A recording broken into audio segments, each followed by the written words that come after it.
The apartment door swung open to a wall of sound. Not the usual mellow tunes Sheila hummed while cooking. This was a raw, amplified beat, something jarringly out of place. I tossed my keys on the entry table, a prickle of unease crawling up my neck. "Sheila!" I called out, my voice swallowed by the aggressive rhythm. Silence answered, except for the throbbing bass vibrating through the floor. Following the sonic pulse, I moved towards our bedroom, each step tightening the knot in my gut. The bedroom door stood ajar, spilling light and that music into the hallway. One step inside, and the cloying sweetness of alcohol punched me in the face. Thick, overpowering. And then I saw her.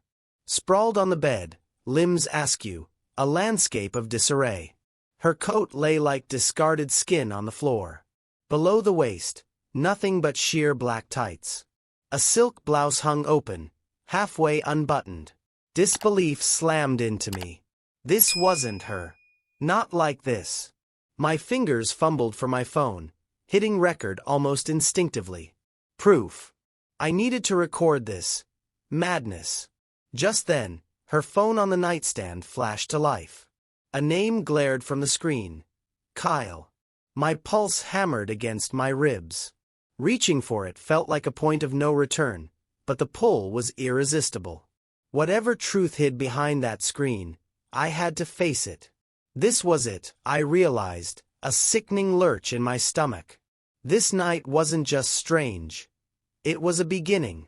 She lay motionless, breathing deep, oblivious. But for me, the room was spinning, the air thick with unspoken questions. Flashes of recent weeks, late nights, hushed calls, that guarded phone, suddenly sharpened into focus. Paranoia. Maybe. Or maybe I'd been willfully blind. Her phone pulsed again on the nightstand. Kyle. My hand trembled as I reached for it. Was this crossing a line? Lines were already obliterated, weren't they? If my gut was right, she'd shredded every boundary we had. With a sharp inhale, I snatched it up. The screen blazed with notifications. Missed calls, texts, all from Kyle. My breath hitched. I tapped open the messages. The words jumped out, brutal and intimate. Tonight was unreal. Can't get you out of my head. Already missing you. Each message landed like a physical blow. I screenshot them, one by one, saving them to my phone. Evidence. Not for doubt, not anymore. But for the cold, hard burn of this moment. The precise sting of betrayal. Lowering her phone, I stared at her. No anger. No confusion. Just a chilling clarity. The truth was stark, undeniable. This wasn't a stumble. It was a deliberate path. And now, the only question was, what the hell did I do next? The digital glow of the phone screen burned in my hand, the messages still echoing in my head. Staying in that room, breathing the same air as her right now, felt impossible. Escape. I needed to get out. Just as I turned, a sound snagged me in place. A low moan drifting from the bed.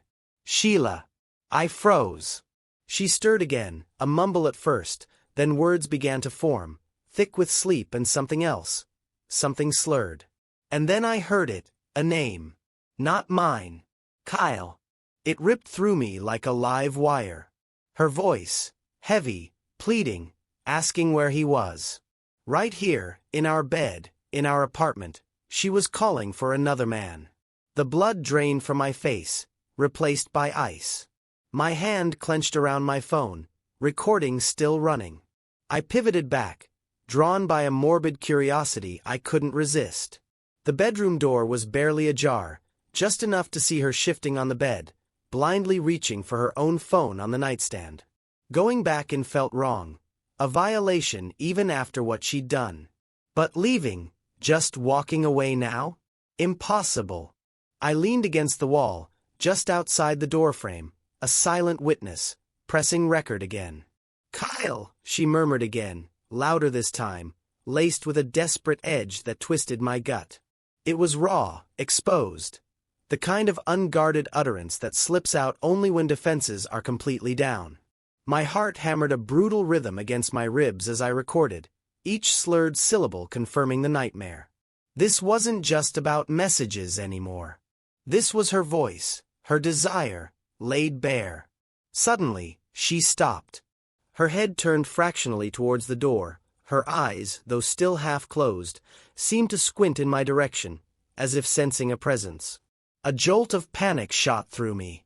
Had she seen me? My breath hitched, and I went rigid, ready to recoil, to vanish back into the hallway if she focused any sharper.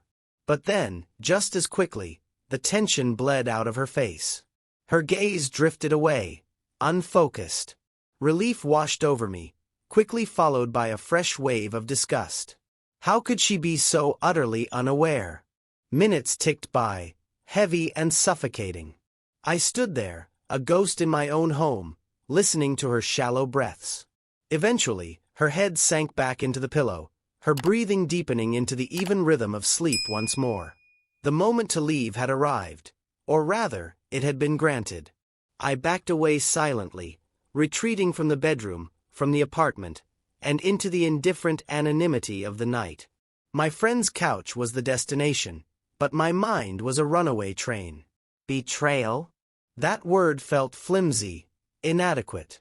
What I'd witnessed, what I'd overheard, it wasn't just infidelity. It was the shattering of everything I thought was real. This wasn't an ending. It was the agonizing prelude to something I couldn't yet name, but knew with chilling certainty was coming. Hampstead air hung thick and heavy as I drove back, each rotation of the steering wheel grinding against the unease churning in my gut. Confrontation. The word echoed in my skull, a relentless drumbeat to the frantic scramble of my thoughts. Anger, yes, a white-hot fury simmering beneath a brittle layer of anxiety. Last night replayed on loop behind my eyes, her sprawled on the bed, his name a desperate plea on her lips. Prepared. How could anyone brace for this kind of detonation? The apartment door clicked shut behind me, and the aroma of freshly brewed coffee assaulted my senses, a domestic normalcy so jarringly at odds with the chaos tearing me apart inside. She was there, in the kitchen, cradling a steaming mug, a picture of casual morning routine. The sight of her, composed, serene, sent a wave of nausea rolling through me. Morning, she offered, her voice light, almost dismissive, her eyes barely flicking in my direction. Silence stretched, thick and suffocating. I stood there, rooted to the spot, each breath a conscious effort, marshalling the fractured pieces of my resolve. Then, cutting through the pretense, I launched in, my voice clipped, raw. Last night. Walk me through it. Her brow furrowed, a flicker of surprise morphing instantly into a defensive mask. What are you even talking about? She countered, her tone carefully neutral, but with a brittle edge of warning. Don't play games, Sheila, I spat, the controlled simmer breaking into a boil. Drunk. Home at God knows what hour. Half naked. Calling out another man's name. The words tasted like poison ash in my mouth. She placed the mug on the counter with exaggerated care, the ceramic clicking sharply against the tile. You're blowing this way out of proportion, she stated, crossing her arms defensively. Work thing.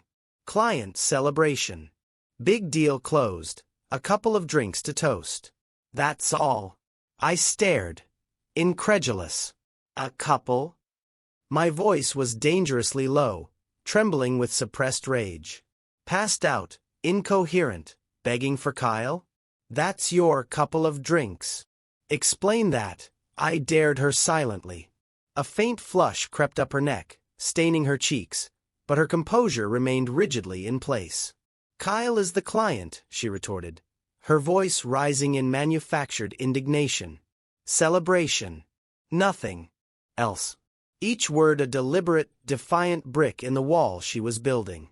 A desperate, pathetic part of me still yearned to believe her, to grasp at any flimsy thread of denial. But the weight of what I knew, of what I'd seen and heard, was crushing, suffocating. Wordlessly, I pulled out my phone, thumbing through the gallery. The screenshots flared to life, reflecting in her widening eyes.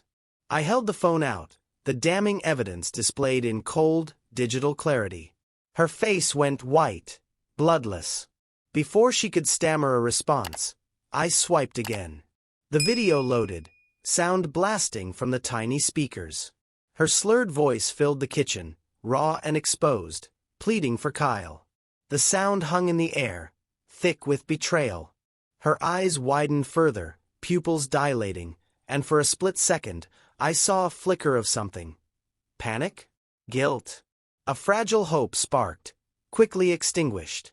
Instead of tears, her jaw clenched, hardening into a mask of defiance. "I told you," she insisted, her voice strained. "You're twisting this. It's not what it looks like." The lie hung between us, heavy and toxic. As she spoke, my gaze snagged on something else, something that sent another jolt of cold dread through me. Her left hand, the one gesturing wildly, was bare. Naked.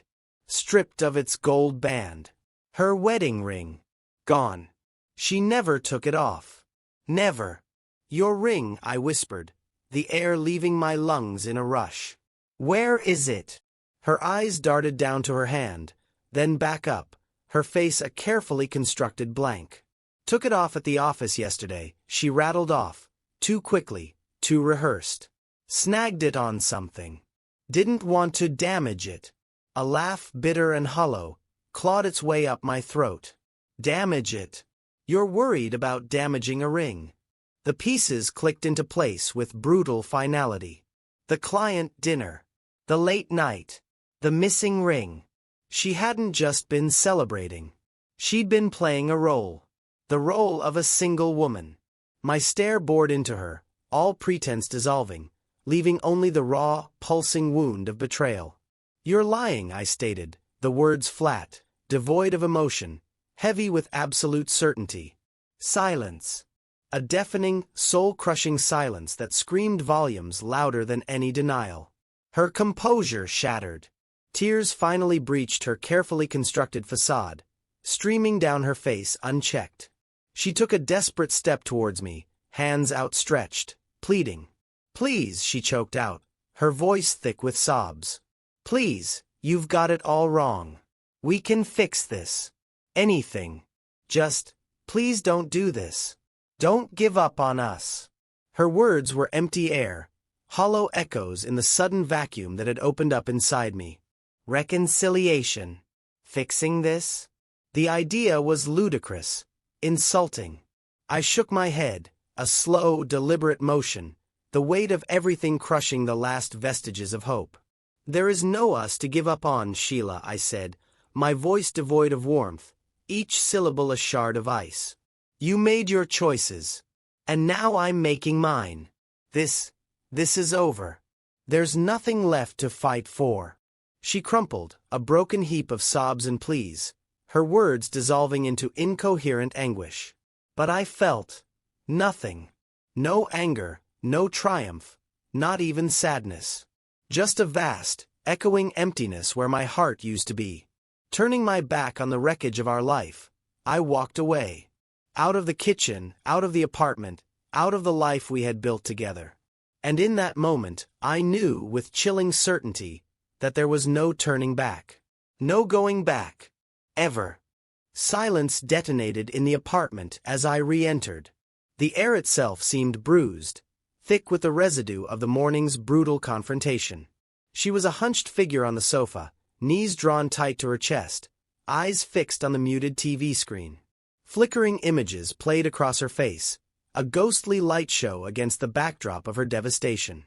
Her eyes were raw, rims inflamed, lips a bloodless, compressed line. As she registered my return, she straightened almost imperceptibly, a subtle shift in posture. Where are you going?" she asked, the question a ragged whisper, hesitant, almost pleading. I couldn't answer. Words were useless, hollow. Any attempt at dialogue would only spiral into another agonizing vortex of accusations and justifications. And I was spent. Empty. Turning away, I walked towards the bedroom, the unspoken question hanging heavy in the air between us. The bedroom doorway was a threshold to pain. Our bed. Her bed. Just hours ago, she'd been lying there, a drunken tableau of betrayal, his name spilling from her lips. The sheets were still twisted and disheveled, a chaotic map of her drunken sleep. The ghost of her perfume, a cloying floral scent I'd once loved, now twisted my stomach into knots. Action. I needed action. Purposeful movement to break the paralysis. I yanked a duffel from the closet, its canvas rough beneath my fingers. Clothes. I started grabbing them at random, shirts, jeans, socks, mindless motions, devoid of planning. I wasn't thinking about essentials, about duration. Just escape. I had to get out. Away from her. Away from this suffocating apartment, this poisoned space. She didn't follow. Didn't call out. No further questions. No pleas. Had she finally grasped the irrevocable nature of the chasm between us? Or was she simply too emotionally pulverized to mount another defense? Either way, I kept packing, the rhythmic rustle of fabric filling the silence. Duffel zipped. Slung over my shoulder. Heavy. Heavy with more than just clothes. Back through the living room. A fleeting glance as I passed the sofa. Her lips parted, a silent question forming, then dissolving unspoken. I didn't meet her eyes. Didn't break stride. Just walked. Out the door. Click. The sound of the latch engaging echoed in the stairwell. Final. Definitive. Motel beige. The room was a study in drab anonymity. Walls the color of stale coffee, a floral bedspread faded and worn, whispering of countless transient occupants. A single lamp on the nightstand cast a feeble, jaundiced light, flickering erratically as I flipped the switch. Temporary. Disposable. Like my life, it felt like now. Duffel dropped heavily by the door.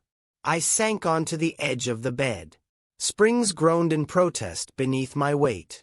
For an eternity, I simply sat there, immobile, staring at the blank, soulless wall opposite. Trying to assemble the shattered fragments of my world. Trying to find logic in the illogical. How? The question hammered in my skull, a relentless, agonizing interrogation. How could she? How could she inflict this deliberate, devastating wound? How could she casually dismantle the edifice of our shared life? How could she invite another into the sanctuary we had painstakingly built, brick by brick, year by year? Anger flared, a sudden, scorching inferno. Visceral. All-consuming. Fists clenched so tight my knuckles ached, nails biting crescents into my palms. Rage pulsed through me, demanding release. I wanted to scream, to shatter something, to strike out blindly at the injustice of it all. My chest burned, a searing agony that intensified with every breath, every pulse of fury. But rage is a wildfire, brilliant, destructive, and fleeting. It roared, consumed, then collapsed into ash. And beneath the embers, the cold, crushing weight of grief settled in. I leaned forward, elbows resting on knees, head dropping into my hands.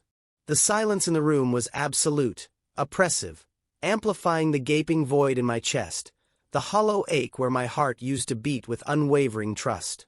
Memories assaulted me, a relentless, uninvited onslaught. Her smile. The light in her eyes when she looked at me, a warmth I now knew was a calculated deception. Our wedding vows. Meaningless now, empty promises echoing in the desolate landscape of my betrayal. Simple moments, everyday intimacies, her hand finding mine as we walked, her laughter, once a melody, now a phantom echo. Each memory a honed shard of glass, twisting in the wound, sharper, colder than the last. Love, trust, partnership. A meticulously crafted illusion, a beautiful, elaborate lie. How long had the rot been festering beneath the surface, unseen, undetected?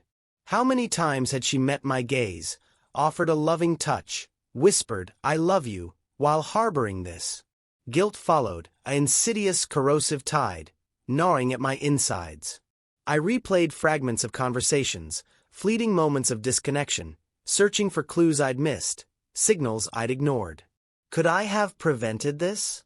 Had I been too self-absorbed, too focused on work, on my own trivial concerns, to notice the slow fracturing of our bond? Had I, unwittingly, pushed her into another's arms? Self-blame spiraled downwards, a suffocating vortex dragging me deeper into despair.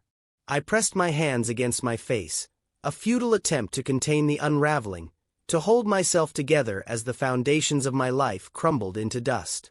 The weight of it all was unbearable, crushing, suffocating. Then, a tiny spark ignited in the darkness. A faint whisper, barely audible above the roar of recrimination. "This isn't your fault." I clung to the words, letting them resonate, repeating them silently, tentatively, until a fragile seed of truth began to take root. I didn't make her do this. I didn't force her hand. Whatever flaws, whatever shortcomings I possessed within the framework of our marriage, infidelity, deceit, this was not on me. This was her choice. Her deliberate act of betrayal. Clarity, cold and sharp, pierced through the fog of self-recrimination. Relief was absent, replaced by a stark, unflinching acceptance. Responsibility for this catastrophic failure lay squarely on her shoulders, not mine. I was not the architect of this destruction. I was the casualty. I scanned the sterile motel room, the peeling paint, the flickering lamp, the oppressive beige. Outside, the world continued, oblivious. Cars whispered past on the highway, the air conditioner hummed a monotonous drone. Life went on, indifferent to the earthquake that had just shattered my world. And yet, amidst the wreckage, something shifted. Not forgiveness, not reconciliation, not even acceptance in its truest form. Those were distant, unattainable landscapes, shrouded in mist. But something, a nascent resolve. A fragile promise whispered to myself in the echoing silence. Move forward. Heal. Survive. This devastation, this betrayal, would not be my final chapter. It would not consume me entirely. Time blurred, stretching into an indistinguishable expanse. I remained there, perched on the edge of the sagging motel bed, staring at the blank wall, the oppressive silence pressing in. The ache in my chest remained a dull, persistent throb. My mind still raced, a chaotic whirlwind of fractured thoughts. But beneath the turmoil, something new had begun to solidify, a faint, fragile core of determination. The future remained a terrifying, uncharted territory, shrouded in uncertainty and pain. But one thing, and one thing only, resonated with unwavering clarity. Return was impossible. Going back was no longer an option. My life, as I knew it, was irrevocably over. And something new, something unknown, had to begin. Dawn fractured through the cheap motel blinds, casting stripes of weak light across the room. My resolve, forged in the crucible of the previous day's revelations, felt solid, unyielding. No more agonizing delays. No desperate grasping at phantom threads of hope. Salvage was impossible. Reconstruction, unthinkable. She had irrevocably charted her course. Now I would chart mine. Departure. Action, immediate and decisive. My first call was to a lawyer, the number dialed with a grim satisfaction. No hesitation, no self-doubt allowed to creep in, no second-guessing the brutal necessity of what needed to be done. I laid it bare. The infidelity, the irrefutable evidence, the cold, hard certainty that the marriage was irrevocably, terminally broken. The lawyer listened with professional detachment, offered pragmatic assurances, outlined the legal landscape, and detailed the immediate steps. Process. Procedure. Cold comfort, but necessary. The call ended. Laptop open. Operation. Unraveling. Bank accounts, joint accounts, frozen with a digital click, severing the financial arteries of our shared life. No room for sentimentality, no vulnerability to exploit. Then, a methodical digital purge, shared mobile plans, streaming subscriptions, even the mundane convenience of the grocery delivery app. Access denied. Each cancellation, each password reset, a tiny, sharp severance, a symbolic reclaiming of self, of autonomy. And then, propelled by an almost unconscious impulse, I found myself composing a message.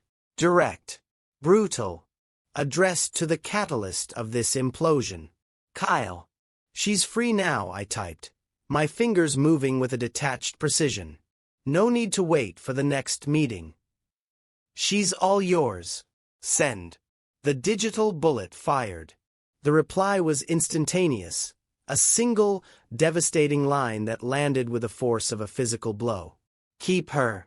The words hung on the screen, mocking, dismissive, utterly damning. Keep her. For an agonizing moment, the world tilted on its axis. Then, the sickening clarity of truth crashed in, overwhelming, inescapable.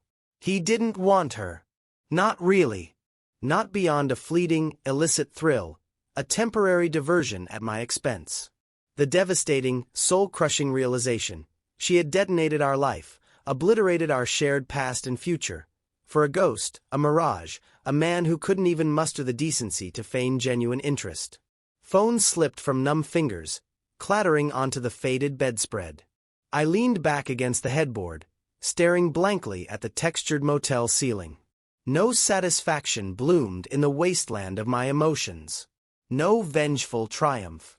Just a gaping, echoing emptiness, and the chilling recognition of her profound, devastating solitude. She wasn't just unfaithful. She was adrift, tragically, utterly alone in her betrayal. Morning light strengthened, bleaching the room of shadows. Reflection settled in, cold and clear. How had we arrived at this desolate precipice? Trust. The bedrock of everything. Not just a sentimental ideal, but the very mortar that bound our lives together. Without it, the structure crumbled, regardless of shared history, professed love, or meticulously constructed dreams. Love, I now understood with brutal clarity, was not, could not, ever be enough. Ending it wasn't about revenge, or even just about the raw, gaping wound of her infidelity. It was about self-preservation, pure and simple. To remain would be a slow, agonizing self-immolation, a voluntary sacrifice of dignity, sanity, and any hope of future peace. Walking away wasn't an act of cowardice. It was an act of desperate, hard-won self-respect. Survival. The day dissolved into a relentless, methodical dismantling of the remnants of our shared existence. Mail forwarding to the anonymous motel address. Utility companies notified. Accounts severed. The cold, bureaucratic language of lease agreements, requests to be removed, to erase myself from the legal framework of our shared life. Social media. The final digital severing. Blocking her profiles. Catharsis, yes, a small, sharp release. But also a profound, lingering sadness. Each click, each deleted connection, a stark, brutal reminder of the magnitude of loss, of the life irrevocably erased. Nights descended, long and merciless. Solitude in the sterile motel room became a crucible of memory. The past played on endless loop, highlights, intimate moments, laughter echoing in the silence. Then, the brutal counterpoint, the image of her sprawled on the bed, Kyle's name a drunken invocation, the damning messages flashing on the screen. Betrayal, a tidal wave, drowning any lingering warmth, any vestige of affection. Lifeline. Friends. They materialized from the periphery, solid, unwavering, offering refuge in the storm. Endless phone calls stretching into the small hours, voices of reason and empathy cutting through the fog of despair. Distraction, yes, but also genuine, heartfelt support. Reminders that the agony was finite, that the sun would rise again, eventually, even through the suffocating darkness. Their unwavering belief in my resilience became an anchor in the swirling chaos of my emotions. Through the lacerating pain, a nascent clarity emerged. Truths, hard-won and indelible. Trust. Not a luxury, but the fundamental, non-negotiable foundation. Staying in toxicity is not strength. It's stagnation, a slow, agonizing erosion of self. Leaving is not failure. It is a radical act of self-valuation, a reclamation of worth. Scars remained, raw and undeniable. But scars, I realized, are not just wounds. They are maps, etched with the lessons of survival. I knew my value now, knew with unwavering certainty that I deserved more than deceit, more than infidelity, more than the hollow pretense of partnership. Honesty, loyalty, reciprocity, non-negotiable.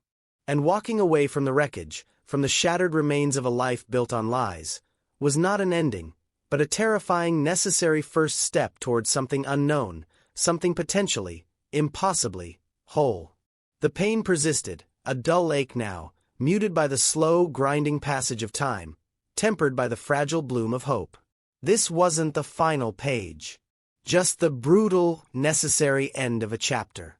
The future remained unwritten, terrifyingly blank. But for the first time in what felt like an eternity, a flicker of anticipation ignited within me. A fragile, nascent curiosity about the uncharted territory ahead. A tentative, hesitant reaching towards the unknown horizon. Put yourself first. The mantra resonated, a quiet, insistent directive. Trust your instincts. Trust your own damn worth.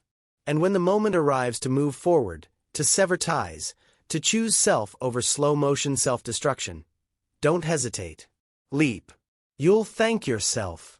Eventually. Maybe even sooner than you think.